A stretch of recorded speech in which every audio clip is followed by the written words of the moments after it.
ഉണ്ട്, എങ്കിലും ധൈര്യപ്പെടുവിൻ, ഞാൻ ലോകത്തെ ജയിച്ചിരിക്കുന്നു എന്ന് പറഞ്ഞു. കർത്താവ് തൻ്റെ ശിഷ്യന്മാരോട് പറഞ്ഞ ഒരു വചനം, ലോകത്തിൽ നിങ്ങൾക്ക് കഷ്ടമുണ്ട്, എങ്കിലും ധൈര്യപ്പെടുവിൻ, ഞാൻ ലോകത്തെ ജയിച്ചിരിക്കുന്നു. ദൈവമക്കളായ നമ്മളെല്ലാവരും ഒരു വിജയകരമായ ജീവിതമാണ് ആഗ്രഹിക്കുന്നത്. വിജയകരമായ ജീവിതം എന്നതുകൊണ്ട് ഉദ്ദേശിക്കുന്നത് ബിസിനസ്സിൽ ലാഭം, നല്ല ജോലി, ധാരാളം പണം, വസ്തുവകകൾ, ഇങ്ങനെയുള്ള ഭൗതിക നേട്ടമല്ല. ഒരു ആത്മീയനെ സംബന്ധിച്ച്, യേശുവിൻ്റെ ഒരു ശിഷ്യനെ സംബന്ധിച്ച് വിജയകരമായ ക്രിസ്തീയ ജീവിതം എന്ന് പറഞ്ഞാൽ അതിൻ്റെ അർത്ഥം പാപത്തെയും ജഡത്തെയും പിശാചിനെയും തോൽപ്പിച്ച് വിശുദ്ധിയിൽ ജീവിക്കുക, അവനെ സംബന്ധിച്ചുള്ള ദൈവഹിതം പൂർണ്ണമായും അവൻ നിറവേറ്റുക. ഇതാണ് ഒരു യഥാർത്ഥ ദൈവ പൈതലിനെ സംബന്ധിച്ച് വിജയകരമായ ജീവിതം. എന്നാൽ ദൈവമക്കളായ നമ്മൾ ആത്മാർത്ഥമായി വിജയകരമായ ജീവിതം ആഗ്രഹിക്കുന്നുണ്ട്. പക്ഷേ ചിലപ്പോൾ പാളിച്ചകൾ വരുന്നു. ദൈവത്തിൻ്റെ ഹിതം എല്ലാ കാര്യങ്ങളിലും 100% നമുക്ക് നിറവേറ്റാൻ പറ്റുന്നില്ല.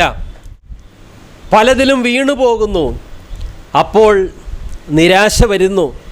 എൻ്റെ ജീവിതത്തിൽ പരാജയം സംഭവിച്ചല്ലോ.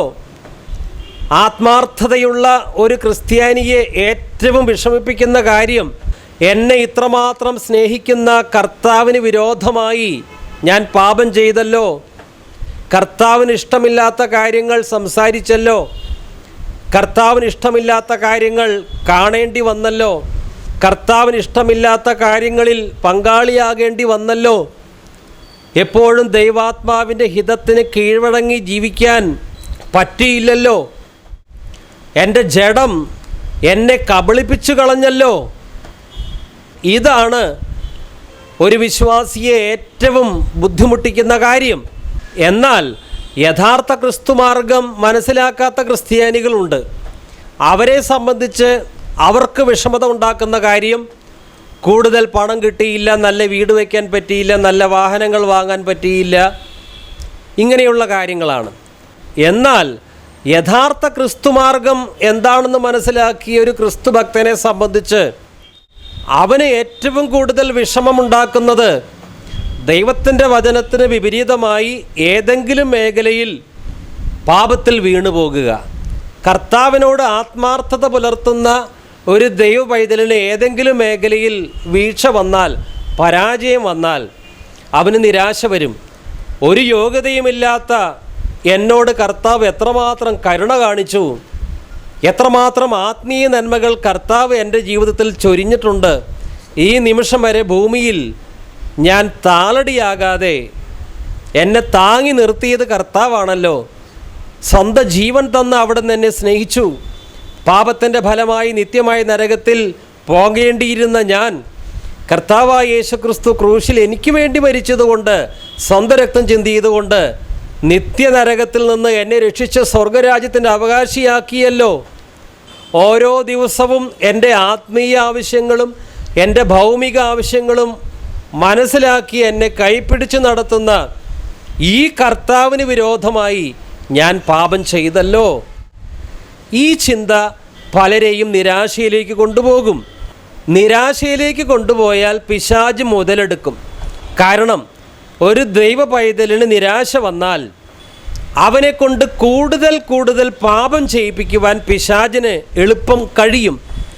എന്നാൽ കർത്താവായ യേശുക്രിസ്തു പറയുന്നത്, എങ്കിലും ധൈര്യപ്പെടുവിൻ, നീ തളർന്നു പോകരുത്. പത്രോസിന് വലിയ വീഴ്ച വന്നു, സ്വന്തം ഗുരുവിനെ ഒറ്റിക്കൊടുത്തു. പക്ഷേ അവന് വീണ്ടും യഥാസ്ഥാനപ്പെടുത്താനും തെറ്റുതിരുത്താനും യേശുക്രിസ്തു അവസരം നൽകി.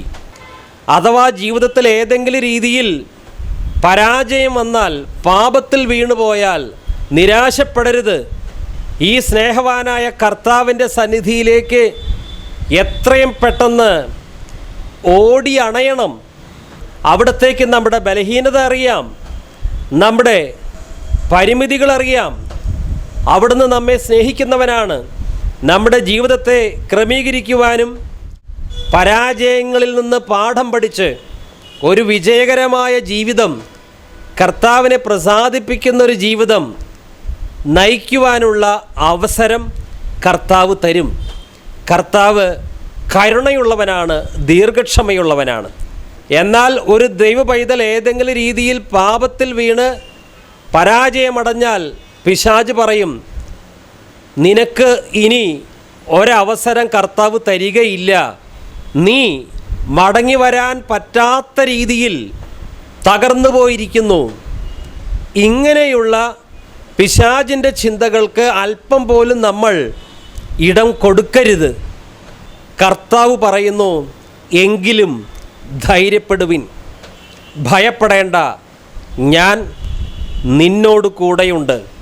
പരാജയപ്പെട്ടവനെ തിരസ്കരിക്കാതെ അവന് വിജയകരമായൊരു ജീവിതം നയിക്കുവാൻ അവസരം തരുന്നവനാണ് കർത്താവായ യേശുക്രിസ്തു.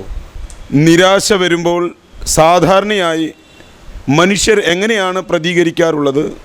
സ്വന്തം ജീവിതത്തിലെ പരാജയങ്ങൾ നിമിത്തം നിരാശ വന്നാൽ മനുഷ്യർ പല രീതിയിലാണ് പ്രതികരിക്കുക. ചിലർക്ക് നിരാശ വന്നാൽ അവർ അവരിലേക്ക് തന്നെ ഒതുങ്ങും, അവർക്ക് അവരോട് തന്നെ വെറുപ്പ് തോന്നും.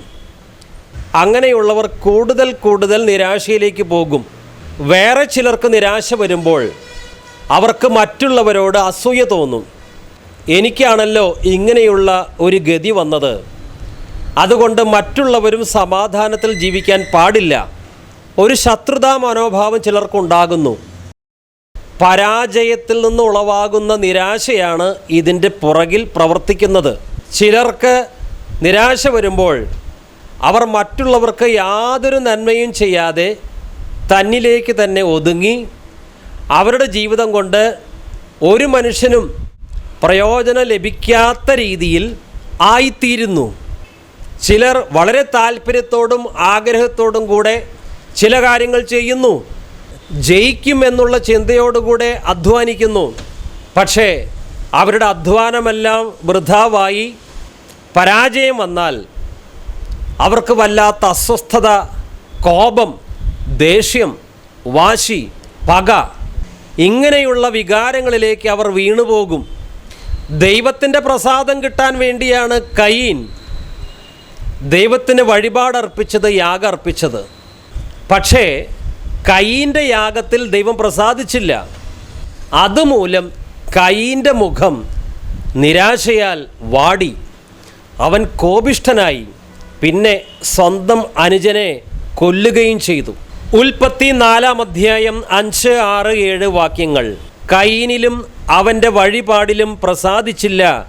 കയീന് ഏറ്റവും കോപമുണ്ടായി, അവൻ്റെ മുഖം വാടി.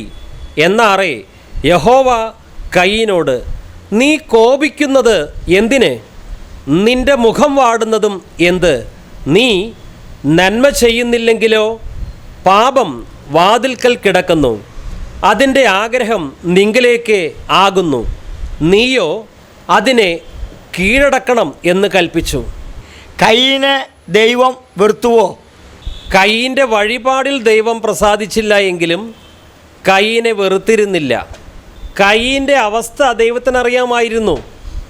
ദൈവത്തെ പ്രസാദിപ്പിക്കാൻ വേണ്ടി തന്നെയാണ് കയീൻ വഴിപാട് അർപ്പിച്ചത്. കയീൻ്റെ വഴിപാടിൽ ദൈവം പ്രസാദിച്ചില്ല എങ്കിലും കയീന് വിജയം വരിക്കാനുള്ള വഴി ദൈവം പറഞ്ഞു കൊടുക്കുന്നുണ്ട്. കയീൻ്റെ യാഗത്തിൽ ദൈവം പ്രസാദിക്കാത്തത് കൊണ്ട് കയീന് നിരാശ വന്നു, കോപം വന്നു. ഇനി വലിയ ഒരു അപകടമാണ് കയീനെ കാത്തിരിക്കുന്നത്. അതിൽ നിന്ന് രക്ഷപ്പെടാനുള്ള മുന്നറിയിപ്പ് ദൈവം പറഞ്ഞു കൊടുക്കുന്നുണ്ട്. അത് കയീനെ ദൈവം സ്നേഹിച്ചിരുന്നു എന്നുള്ളതിൻ്റെ തെളിവാണ്. ദൈവം പറയുകയാണ്, കയീന് ഏറ്റവും കോപമുണ്ടായി, അവൻ്റെ മുഖം വാടി. എന്നാറേ യഹോവ കയീനോട്, നീ കോപിക്കുന്നത് എന്ത്? നിന്റെ മുഖം വാടുന്നതും എന്ത്? നീ നന്മ ചെയ്യുന്നില്ലെങ്കിലോ? പാപം വാതിൽക്കൽ കിടക്കുന്നു, അതിൻ്റെ ആഗ്രഹം നിങ്കിലേക്കാകുന്നു, നീയോ അതിനെ കീഴടക്കണം എന്ന് കൽപ്പിച്ചു. ദൈവം കയീന് സ്നേഹത്താൽ മുന്നറിയിപ്പ് നൽകുകയാണ്. കയീനെ, പാപം നിൻ്റെ വാതിൽക്കൽ കിടക്കുന്നുണ്ട്, നീയോ അതിനെ കീഴടക്കണം. പക്ഷേ വാടിയ മുഖത്തോടെ നിരാശയോടെ നിന്ന ഈ കയീനെ ദൈവം പറഞ്ഞത് വിശ്വസിക്കാനോ അനുസരിക്കാനോ കഴിഞ്ഞില്ല. കയീന് തൻ്റെ തെറ്റുതിരുത്താനുള്ള വഴി ദൈവം പറഞ്ഞു കൊടുത്തെങ്കിലും കയീൻ അത് അലക്ഷ്യമാക്കി. ഇതുപോലെ തന്നെ ദൈവമക്കളുടെ ജീവിതത്തിൽ കടുത്ത നിരാശ, കടുത്ത കോപം പിശാച് കൊണ്ടുവരുമ്പോൾ അവരെ രക്ഷിക്കുവാൻ ദൈവം പറഞ്ഞു കൊടുത്ത ആലോചന പോലും ചെവിക്കൊള്ളാതെ കടുത്ത തകർച്ചയിലേക്ക് പോയി എന്ന് വരാം. അതായത് നിരാശയുള്ളൊരു വിശ്വാസിക്ക് ദൈവത്തെ അനുസരിക്കുവാൻ വളരെ ബുദ്ധിമുട്ടായിരിക്കും. കടുത്ത നിരാശ, ഞാൻ ചെയ്ത കാര്യങ്ങൾ വിജയിച്ചില്ല, ഞാനൊരു പരാജയമാണ് എന്നുള്ള ചിന്ത ഒരു വിശ്വാസിയെ കാർന്ന് തിന്നാൻ തുടങ്ങിയാൽ ചിലപ്പോൾ ദൈവം പറയുന്ന കാര്യങ്ങൾ മനസ്സിലാക്കാനോ അനുസരിക്കാനോ ബുദ്ധിമുട്ടായിരിക്കും. ദൈവം അവരോട് സംസാരിക്കുന്നുണ്ട്, അവർ ബൈബിൾ വായിക്കുമ്പോൾ ദൈവം അവരോട് സംസാരിക്കുന്നുണ്ട്. പക്ഷേ ഇവരുടെ നിരാശ നിമിത്തം അവർക്ക് ദൈവത്തിൻ്റെ ആലോചനയെ ഉൾക്കൊള്ളാൻ പറ്റാത്ത ഒരവസ്ഥ വരികയാണ്. അതുകൊണ്ട് പരാജയം ഉളവാക്കുന്ന നിരാശയിൽ നിന്ന് രക്ഷപ്പെടണം. നമ്മുടെ ബലഹീനത കർത്താവിനറിയാം. എബ്രായ ലേഖനം നമ്മോട് പറയുന്നത് നമ്മുടെ ബലഹീനതകളിൽ സഹതപിക്കാൻ കഴിയാത്ത ഒരു മഹാപുരോഹിതനല്ല നമുക്കുള്ളത്. തക്ക സമയത്ത് കൃപ പ്രാപിക്കേണ്ടതിന് കൃപാസനത്തിൻ്റെ അടുത്തേക്ക് നാം ധൈര്യപൂർവം ചെല്ലണം. കർത്താവെ, വലിയൊരു പ്രലോഭനം, വലിയൊരു പരീക്ഷ എൻ്റെ മുന്നിലുണ്ട്. എൻ്റെ സ്വന്തം ശക്തി കൊണ്ട് ഇതിനെ ജയിക്കാൻ സാധിക്കുകയില്ല. പിശാച് എൻ്റെ മനസ്സിലേക്ക് നിരാശ ചിന്തകൾ എയ്തുവിട്ട് എന്നെ തളർത്താൻ നോക്കുകയാണ്. കർത്താവെ, ഈ സമയത്ത് എനിക്ക് അങ്ങയുടെ കൃപ വേണം. അങ്ങനെ തക്ക സമയത്ത് ദൈവത്തിൻ്റെ കൃപയ്ക്കായി നമ്മൾ യാചിച്ചാൽ ദൈവം നമുക്ക് കൃപ തരും. ആ സാഹചര്യത്തെ വിജയകരമായി നേരിടുവാൻ പരിശുദ്ധാത്മ ശക്തിയും അവിടുന്ന് നമുക്ക് പകർന്നു തരും. Praise the Lord, hallelujah. നിരാശ വന്നാൽ ദൈവമക്കൾ ആത്മഹത്യ ചെയ്യുമോ? യഥാർത്ഥ ദൈവപൈതലാണ് എങ്കിൽ, പരിശുദ്ധാത്മാവിനെ അനുസരിക്കുന്ന ദൈവപൈതലാണ് എങ്കിൽ, എന്തെല്ലാം പരാജയങ്ങൾ, നഷ്ടങ്ങൾ, വേദനകൾ, രോഗങ്ങൾ, മറ്റ് ബുദ്ധിമുട്ടുകൾ, സാത്താൻ്റെ എതിർപ്പുകൾ, ദുഷ്ടരായ മനുഷ്യരുടെ എതിർപ്പുകൾ, ഒരുപക്ഷെ കുടുംബജീവിതത്തിൽ തന്നെ വലിയ തകർച്ചകൾ, ഡിവോഴ്സ് സംഭവിക്കുന്നു, മക്കൾ മരിക്കുന്നു, അല്ലെങ്കിൽ ഭർത്താവ് മരിക്കുന്നു, ഭാര്യ മരിക്കുന്നു, എന്തെല്ലാം തകർച്ചകൾ വന്നാലും ദൈവാത്മാവിനാൽ നിറയപ്പെട്ട ഒരു ദൈവ പൈതലും ആത്മഹത്യ ചെയ്യുകയില്ല എന്ന് മാത്രമല്ല, ആത്മഹത്യയെക്കുറിച്ച് ചിന്തിക്കുക പോലും ഇല്ല. കാരണം ക്രിസ്തു എന്താണ് പറഞ്ഞിരിക്കുന്നത്? ഞാൻ വന്നിരിക്കുന്നത് നിങ്ങൾക്ക് ജീവൻ നൽകുവാനും അത് സമൃദ്ധമായി നൽകുവാനുമാണ്. എന്നാൽ പിശാച് വന്നിരിക്കുന്നത് കൊല്ലുവാനും അറുക്കുവാനും മോഷ്ടിക്കുവാനുമാണ്. ഒരുവൻ്റെ ആത്മാവിനെ നശിപ്പിച്ച് ആ ആത്മാവിനെ നരകത്തിന് യോഗ്യനാക്കി തീർക്കുക, ഇതാണ് പിശാചിൻ്റെ ലക്ഷ്യം. എന്നാൽ ദൈവമക്കൾ സാത്താൻ്റെ തന്ത്രത്തെ തിരിച്ചറിഞ്ഞവരാണ്. നാം സാത്താൻ്റെ തന്ത്രങ്ങൾ അറിയാത്തവരല്ലല്ലോ. സാത്താൻ നമ്മളെ തോൽപ്പിക്കരുത്, നാം സാത്താൻ്റെ തന്ത്രങ്ങൾ അറിയാത്തവരല്ലല്ലോ എന്നാണ് ദൈവത്തിൻ്റെ വചനം നമ്മോട് പറയുന്നത്. അപ്പസ്തോലനായ പൗലോസിൻ്റെ ജീവിതത്തിൽ എന്തെല്ലാം കഷ്ടങ്ങൾ, അപമാനങ്ങൾ, തടവ്, പീഡനം, കല്ലേറ്, നഷ്ടങ്ങൾ, കള്ള സഹോദരന്മാരിൽ നിന്നുള്ള ഉപദ്രവങ്ങൾ പോലും പൗലോസിനുണ്ടായിട്ടുണ്ട്. പക്ഷേ ഈ കഷ്ടങ്ങളും ബുദ്ധിമുട്ടുകളും നഷ്ടങ്ങളും തടവുകളുമൊക്കെ പൗലോസിനെ കൂടുതൽ ആത്മീയമായി കരുത്തുള്ളവനാക്കി. അദ്ദേഹം ചോദിക്കുന്നത് റോമാലേഖനം 8-ാം അധ്യായത്തിൽ, ക്രിസ്തുവിൻ്റെ സ്നേഹത്തിൽ നിന്ന് നമ്മെ വേർപിരിക്കുന്നത് ആരാണ്? കഷ്ടമോ, ആപത്തോ, നഗ്നതയോ, പട്ടിണിയോ, വാളോ, ഇപ്പോഴുള്ളതിനോ വരുവാനുള്ളതിനോ, മരണത്തിനോ ജീവനോ, ഇവയ്ക്കൊന്നിനും തന്നെ കർത്താവായ യേശുക്രിസ്തുവിൻ്റെ സ്നേഹത്തിൽ നിന്ന് എന്നെ അകറ്റുവാൻ സാധ്യമല്ല എന്ന് ഞാൻ ഉറച്ചിരിക്കുന്നു എന്നാണ് പൗലോസ് പറയുന്നത്. ഒത്തിരി കഷ്ടതകൾ എതിർപ്പുകളൊക്കെ വന്നു. പക്ഷേ പൗലോസ് എന്താണ് പറയുന്നത്? റോമാലേഖനം 8:37 നാമോ നമ്മെ സ്നേഹിച്ചവൻ മുഖാന്തരം ഇതിലൊക്കെയും പൂർണ്ണ ജയം പ്രാപിക്കുന്നു. അതുകൊണ്ട് പരിശുദ്ധാത്മാവ് നിറഞ്ഞ ഒരു വിശ്വാസിയുടെ ജീവിതത്തിൽ ഏതെങ്കിലും പരാജയങ്ങളോ നഷ്ടങ്ങളോ വന്നാൽ അവനൊരിക്കലും ആത്മഹത്യയെക്കുറിച്ച് ചിന്തിക്കുകയില്ല. രോഗം വരട്ടെ, സ്വന്തം വീട് നഷ്ടപ്പെടട്ടെ, ജോലി നഷ്ടപ്പെടട്ടെ, വരാൻ സാധ്യതയുള്ള സകല പ്രതികൂലങ്ങളും വന്നാലും അവൻ കൂടുതൽ ആത്മീയമായി കരുത്ത് പ്രാപിക്കും. നാമോ നമ്മെ സ്നേഹിച്ചവൻ മുഖാന്തരം ഇവയിലൊക്കെയും ഭാഗിക ജയമല്ല പൂർണ്ണ ജയം പ്രാപിക്കുന്നു. യോനയുടെ ജീവിതത്തിൽ വലിയ പരാജയം വന്നു. നിനവയിലേക്ക് പോകാൻ പറഞ്ഞു, അവൻ പോയത് തർസീസിലേക്കും. യോനയെ ദൈവം നശിപ്പിച്ചില്ല, യോനയ്ക്ക് ശിക്ഷണം നൽകി. 3 രാവും പകലും മത്സ്യത്തിൻ്റെ വയറ്റിൽ കിടക്കേണ്ടി വന്നു. അനുസരണക്കേടിനുള്ള ശിക്ഷ കിട്ടിയേ പറ്റൂ. അത് ദൈവമക്കളായ ഏവർക്കും കിട്ടും. ദൈവത്തിന് നമ്മോടുള്ള സ്നേഹവും പരിഗണനയും അവസാനിച്ചിട്ടില്ല എന്നുള്ളതിന് തെളിവാണ് നാം അനുസരണക്കേട് കാണിക്കുമ്പോൾ കർത്താവ് തരുന്ന ശിക്ഷണം. കർത്താവിൻ്റെ പക്കൽ നിന്ന് അടി കിട്ടിയേ പറ്റൂ. കർത്താവ് സ്നേഹിക്കുന്ന ഏവരെയും കർത്താവ് പ്രഹരിക്കുന്നു, ഏവരെയും ശാസിക്കും. യോനയ്ക്കും കിട്ടി പ്രഹരം. എന്നാൽ ഒടുവിൽ എന്താണ് സംഭവിച്ചത്?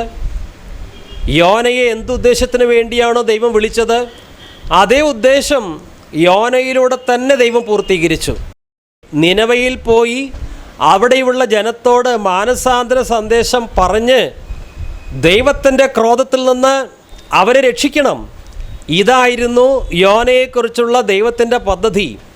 യോന തുടക്കത്തിൽ അനുസരണക്കേട് കാണിച്ചെങ്കിലും ദൈവം അവന് ശിക്ഷണം നൽകുകയും ഒടുവിൽ ദൈവം ഉദ്ദേശിച്ച കാര്യങ്ങൾ യോന പൂർത്തീകരിക്കുകയും ചെയ്തു. അതുകൊണ്ട് ഇന്ന് ഈ തിരുവചനം കേട്ട ആരെങ്കിലും ഞാൻ പരാജയപ്പെട്ടു, കർത്താവ് എൻ്റെ ജീവിതത്തിൽ ഒരുപാട് നന്മകൾ ചെയ്തു, പക്ഷേ എൻ്റെ ജീവിതത്തിൽ ചെയ്യാൻ പാടില്ലാത്തൊരു കാര്യം നടന്നു, ഞാൻ തന്നെയാണ് അതിന് കാരണക്കാരൻ, അതുകൊണ്ട് ദൈവത്തിന് ഇനി എന്നെ എടുത്തുപയോഗിക്കാൻ കഴിയുകയില്ല, കർത്താവ് എന്നെ ഇനി സ്നേഹിക്കുകയില്ല, അതുകൊണ്ട് ഞാൻ നശിക്കട്ടെ, അങ്ങനെ തെറ്റായൊരു തീരുമാനം എടുക്കരുത്. എന്തെല്ലാം പരാജയങ്ങൾ വന്നാലും സ്നേഹവാനായ കർത്താവ് പറയുന്നത്, എങ്കിലും ധൈര്യപ്പെടുവിൻ, ഭയപ്പെടേണ്ട, ഞാൻ നിന്നോട് കൂടെയുണ്ട്. ഒരുപക്ഷെ നിങ്ങൾ ഈ ഭൂമിയിലെ ചില താൽക്കാലിക കാര്യങ്ങൾക്ക് വേണ്ടി തന്നെ അധ്വാനിച്ചിട്ട്, നല്ല ഉദ്ദേശത്തോടുകൂടി അധ്വാനിച്ചിട്ട് അത് നിങ്ങൾക്ക് ലഭിക്കാതെ നിങ്ങളിൽ നിന്ന് കൈവിട്ടുപോയ അവസ്ഥയായിരിക്കാം. നന്നായി പഠിച്ചു, A+ കിട്ടിയില്ല, ഇൻ്റർവ്യൂകൾ പലതും അറ്റൻഡ് ചെയ്തു, വിചാരിച്ച ജോലി കിട്ടിയില്ല, ഇപ്പോഴാകട്ടെ സ്വന്തമായി വീട് പോലുമില്ല, ലഭിച്ചിരിക്കുന്ന ജീവിത പങ്കാളിയും സ്നേഹിക്കുന്നില്ല, നിങ്ങൾ ആഗ്രഹിക്കുന്നത് പോലെയല്ല മക്കൾ പെരുമാറുന്നത്. ഇതൊന്നും തന്നെ നിങ്ങളുടെ ഹൃദയത്തെ ക്ഷീണിപ്പിക്കരുത്. യിരെമ്യാ പ്രവാചകൻ്റെ പുസ്തകം 29-ാം അധ്യായം 11-ാം വാക്യം നമ്മോട് പറയുന്നത്, എനിക്ക് നിങ്ങളെക്കുറിച്ചൊരു പദ്ധതിയുണ്ട്, അത് നിങ്ങളുടെ നാശത്തിനായിട്ടുള്ളതല്ല, നിങ്ങളുടെ ക്ഷേമത്തിനായിട്ടുള്ള പദ്ധതിയാണ്. നാം കർത്താവിനെ പൂർണ്ണ ഹൃദയത്തോടെ സ്നേഹിക്കുന്നവരാണ് എങ്കിൽ ഇപ്പോൾ ഏതെങ്കിലും നഷ്ടങ്ങൾ, പരാജയങ്ങൾ, തകർച്ചകൾ വന്നിട്ടുണ്ടെങ്കിൽ പോലും ആ പരാജയങ്ങളും നഷ്ടങ്ങളുമൊക്കെ നമ്മുടെ നന്മയ്ക്കാക്കി തീർക്കുവാൻ കർത്താവിന് കഴിയും. റോമാലേഖനം 8:28 നമ്മോട് പറയുന്നത്, ദൈവത്തെ സ്നേഹിക്കുന്നവർക്ക്, നിർണയപ്രകാരം വിളിക്കപ്പെട്ടവർക്ക് തന്നെ, അതായത് ദൈവത്തിൻ്റെ പദ്ധതി പ്രകാരം വിളിക്കപ്പെട്ടവർക്ക് തന്നെ സകലവും നന്മയ്ക്കായി പരിണമിപ്പിക്കുന്നുവെന്ന് നാം അറിയുന്നുവല്ലോ. അതുകൊണ്ട് പ്രിയമുള്ളവരെ, നിങ്ങൾ ആത്മാർത്ഥമായി കർത്താവിനെ സ്നേഹിക്കുന്ന ദൈവമക്കളാണ് എങ്കിൽ പല വീഴ്ചകൾ വന്നിട്ടുണ്ടായിരിക്കാം, പുറത്തു പറയാൻ പാടില്ലാത്ത പല കാര്യങ്ങളും സംഭവിച്ചിട്ടുണ്ടായിരിക്കാം. അതിനെയൊന്നും ദൈവം ന്യായീകരിക്കുന്നവനല്ല. ദൈവം പരിശുദ്ധനാണ്, നമ്മുടെ പാപത്തെ അങ്ങേയറ്റം ദൈവം വെറുക്കുന്നു. പക്ഷേ ബലഹീനന്മാർക്ക് ബലം നൽകി അവരുടെ ജീവിതത്തിൽ സംഭവിച്ച പരാജയങ്ങളിൽ നിന്ന് നല്ല പാഠങ്ങൾ അവരെ പഠിപ്പിച്ച് ആ പരാജയങ്ങൾ ഇനി ആവർത്തിക്കാതെ വിജയകരമായി ജീവിക്കുവാൻ കർത്താവ് അവരെ സഹായിക്കും. കർത്താവായ യേശുക്രിസ്തു മരിച്ചു. ശിഷ്യന്മാർക്ക് പേടിയായി. യേശുവിന് എന്തു പറ്റി കാണാനില്ല. അവർ വീണ്ടും മീൻ പിടിക്കാൻ പോയി. പക്ഷേ ഉയർത്തെഴുന്നേറ്റ കർത്താവ് അവരുടെ അടുത്ത് ചെന്നു. അവരെ ചീത്ത വിളിച്ചില്ല, നിങ്ങൾ പിന്മാറ്റക്കാരാണ് എന്ന് പറഞ്ഞില്ല. കർത്താവ് അവർക്ക് ബ്രേക്ക്ഫാസ്റ്റ് നൽകി. പരാജയപ്പെട്ട അവരുടെ ഹൃദയത്തെ കൂടുതൽ ക്ഷീണിപ്പിക്കുകയല്ല ചെയ്തത്. പത്രോസിനോട് കർത്താവ് ചോദിക്കുകയാണ്, ഇവയേക്കാളും അധികമായി നീ എന്നെ സ്നേഹിക്കുന്നുവോ? ഒരിക്കൽ കർത്താവിനെ തള്ളിപ്പറഞ്ഞവനാണ് എങ്കിലും ക്രിസ്തുവിൻ്റെ സ്നേഹത്തിന് മുമ്പാകെ അവൻ്റെ ഹൃദയം തകർന്നു.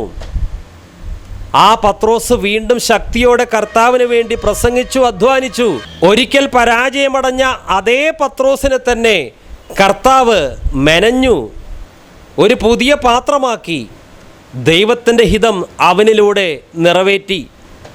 എന്ത് ലക്ഷ്യത്തിന് വേണ്ടിയാണോ പത്രോസിനെ കർത്താവ് വിളിച്ചത്, അതേ ലക്ഷ്യം തന്നെ കർത്താവ് പത്രോസിലൂടെ പൂർത്തിയാക്കി.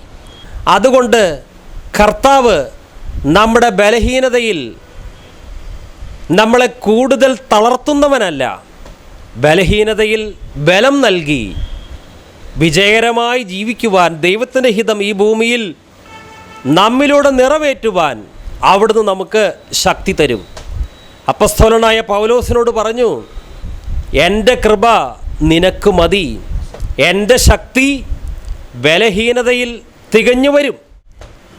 ഒരുപക്ഷെ നിങ്ങളിങ്ങനെ ചിന്തിക്കുന്നുണ്ടായിരിക്കും, ഞാൻ ബലഹീനനാണ്, ഈ പാപം എന്നെ കീഴ്പ്പെടുത്തുന്നു, എൻ്റെ കണ്ണിൻ്റെ ദുർമോഹത്തെ എനിക്ക് കീഴടക്കാൻ പറ്റുന്നില്ല, ഈ മേഖലയിൽ ഞാൻ ബലഹീനനാണ്, എൻ്റെ ചിന്താമണ്ഡലം ശുദ്ധമല്ല, ഞാൻ ആഗ്രഹിച്ചിട്ടും വേണ്ടാത്ത കാര്യങ്ങൾ, മ്ലേച്ഛമായ ചിന്തകൾ എൻ്റെ ഹൃദയത്തിലേക്ക് ഓടി വരുന്നു, ഇവയെ അതിജീവിക്കുവാൻ പരിശ്രമിച്ചിട്ടും ഞാൻ തോറ്റുപോകുന്നു. ഒരുപക്ഷെ നിങ്ങളിങ്ങനെ ചിന്തിക്കുന്നുണ്ടായിരിക്കും, ദ്രവ്യാഗ്രഹം, പണക്കൊതി പാടില്ല, എനിക്കറിയാം, പക്ഷേ എൻ്റെ ഉള്ളിൽ അറിയാതെ ദ്രവ്യാഗ്രഹം, പണത്തോടുള്ള ആസക്തി വരുന്നു. പ്രിയമുള്ളവരെ, നമുക്കുള്ള സകല ബലഹീനതകളും കർത്താവ് അറിയുന്നവനാണ്. ബലഹീനന്മാരുടെ മേൽ ദൈവം തൻ്റെ കൃപ അയക്കുകയും വിജയകരമായൊരു ജീവിതം നയിക്കുവാൻ കർത്താവ് അവരെ സഹായിക്കുകയും ചെയ്യും. ബലഹീനന്മാരെ തിരസ്കരിക്കുന്നവനല്ല നമ്മുടെ കർത്താവ്. പരാജയമടഞ്ഞവരെ തള്ളിക്കളയുന്നവനല്ല കർത്താവ്. ഒരിക്കൽ ജെറമ്യാ പ്രവാചകനോട് കർത്താവ് പറഞ്ഞു, നീ കുശവൻ്റെ വീട്ടിലേക്ക് ചെല്ലുക. യിരെമ്യാ പ്രവാചകൻ കുശവൻ്റെ വീട്ടിലേക്ക് ചെന്നപ്പോൾ കുശവൻ തൻ്റെ ചക്രത്തിൽ കളിമണ്ണ് വെച്ച് കറക്കി ഒരു പാത്രമുണ്ടാക്കാൻ ശ്രമിക്കുകയാണ്. പക്ഷേ പാത്രമുണ്ടാക്കുന്ന ശ്രമത്തിൽ പാത്രം ചീത്തയായിപ്പോയി. സാധാരണയായി അങ്ങനെ ചീത്തയായ പാത്രത്തെ കുശവന്മാർ ഉപേക്ഷിക്കും. കാരണം ആ മണ്ണ് ശരിയായിരിക്കുകയില്ല, കല്ലുണ്ടായിരിക്കാം, കരടുണ്ടായിരിക്കാം. അതുകൊണ്ടായിരിക്കാം വേണ്ട പോലെ അതൊരു പാത്രമാകാതെ പോയത്. ചീത്തയായ പാത്രത്തെ ഉപേക്ഷിക്കുകയാണ് സാധാരണ പതിവ്. പക്ഷേ ഇവിടെ സ്വർഗീയ കുശവൻ എന്താണ് ചെയ്യുന്നത്? ചീത്തയായ പാത്രത്തെ തള്ളിക്കളയാതെ അതിനെ വീണ്ടും മെനഞ്ഞ് മനോഹരമായൊരു പാത്രമാക്കി, ദൈവത്തിന് ഉപയോഗിക്കാൻ കൊള്ളാകുന്നൊരു പാത്രമാക്കി മാറ്റുകയാണ്. ഹീനപാത്രത്തെ മാനപാത്രമായി മാറ്റുന്നവനാണ് നമ്മുടെ കർത്താവ്. Hallelujah, hallelujah. പ്രിയമുള്ളവരെ, നമ്മളൊക്കെ പലപ്പോഴും ചീത്തയായി പോയ പാത്രങ്ങൾ തന്നെയാണ്. നമ്മെ 100 വട്ടം തള്ളിക്കളയാനുള്ള സാധ്യത ഉണ്ടായിരുന്നു.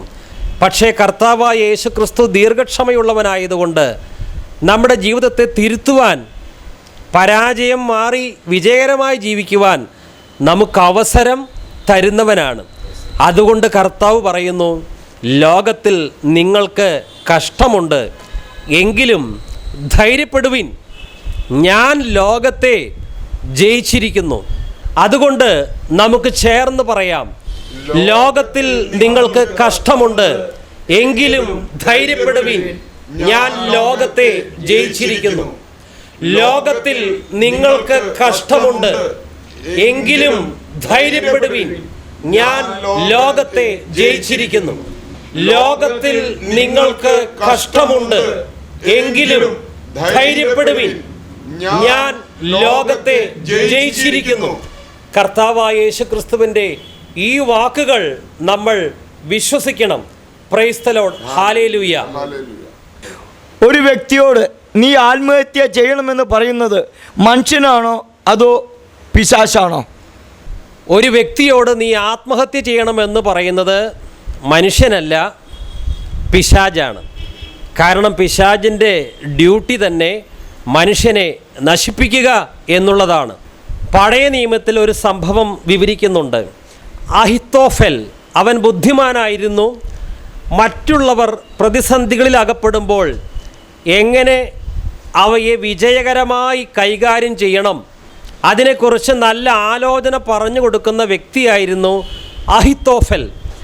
അഹിത്തോഫെൽ പറഞ്ഞ ആലോചന ആരെങ്കിലും സ്വീകരിച്ചാൽ ആ വ്യക്തി നിശ്ചയമായും വിജയിക്കും. ദാവീദും അബ്ശലോമും അഹിത്തോഫെലിൻ്റെ ഉപദേശങ്ങൾ സ്വീകരിച്ചിരുന്നു. എന്നാൽ ഒരിക്കൽ അഹിത്തോഫെലിൻ്റെ ആലോചന അബ്ശലോം പ്രാവർത്തികമാക്കിയില്ല. അപ്പോൾ അഹിത്തോഫെലിന് കടുത്ത നിരാശ വന്നു.